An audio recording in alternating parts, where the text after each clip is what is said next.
Well, Grant, first of all, thank you very much. And You're the welcome. first question is about the Broadcom's position in EMEA market. So Broadcom, as you know, is a multinational company. Yep. I think what you heard from me this morning is how many different divisions we have. So my organization covers across a number of different business units within Broadcom.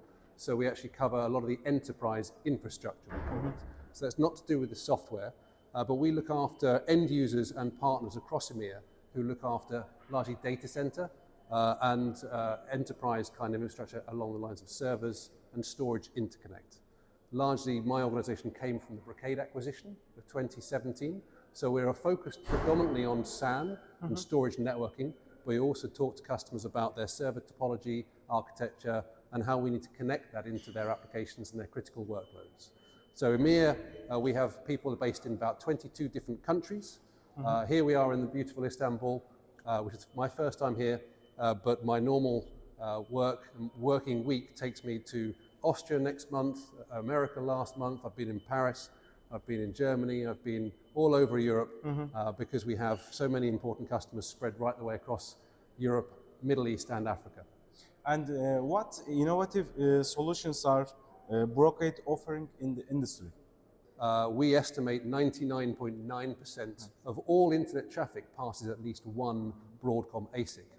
The reality is it's probably passing multiple ASICs, because if you're sending a request from your phone, it might be linked to your car. We have ASICs in the phone, in the car, in the mast, at the telco, at the service provider, and then through the server, in the actual storage, through to the AI cluster, if that's what you're using, and then all the way back again. So you're probably passing, sometimes it can be dozens of Broadcom ASICs. So Broadcom is hugely varied in its approach. Again, my business is more on the actual enterprise switching. Now Broadcom, in terms of switching and networking, is huge in Ethernet, but we focus on fiber channel, which we believe is still the best format for your enterprise business critical applications around storage. And fiber channel is still built for purpose to be able to protect and manage your storage data better than any other kind of mechanism. And nowadays, everyone talking about the AI. Yes. And does Broadcom invest in AI? What is Broadcom revenue share on AI? AI is absolutely the hot topic. Yep. The AI market is growing, I think, far faster than anyone expected it to. So Broadcom actually has about 6 or 7 different business units that make products that actually are now driving AI forwards. Predominantly, that's our Ethernet networking division. So we have an open operating system, and we have actually announced in the last couple of weeks at Dell Technology World the first switch that's going to be able to sort of drive 51 terabits, that's 800 gig per port. Normally that's only the hyperscaler kind of use, but in AI clusters, that's going to be really important in terms of being able to expand and scale up and scale out the size of the AI workloads. So that's the biggest part of where we're sort of contributing to the AI ecosystem. But we also make the optics, we make custom chips for some of the big cloud providers and AI providers. We make network interface cards.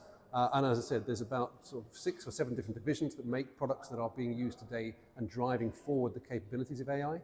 But then individually, we have dozens of different products that actually are driving those boundaries forwards.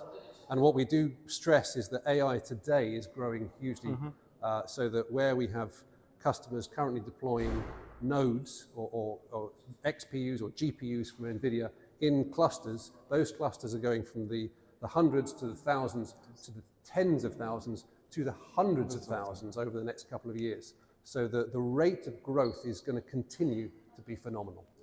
You're talking about a little bit your vision, but what is your Broadcom long-term vision in the future of networking and data center solutions? Well, again, so that's a really interesting question. Yeah. We see multiple different directions.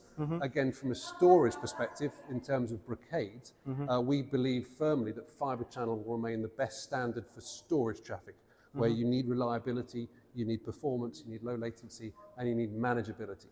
But for broader Ethernet use cases in the data center and in cloud providers, and particularly in AI clusters, Ethernet is the best medium because it's open, it's distributed, and we have hundreds of partners that we're working with the Ethernet consortiums that are driving that forward so that it's better suited to supporting AI workloads. So two completely different use cases, and depending on what you're trying to achieve, we would say sometimes you would want this kind of network, sometimes you want that. What Broadcom does is we have solutions which we believe are at the forefront of every industry, whether you want it on Ethernet or fiber channel or any other kind of protocol. Thank you very much. You're very welcome. Thank you.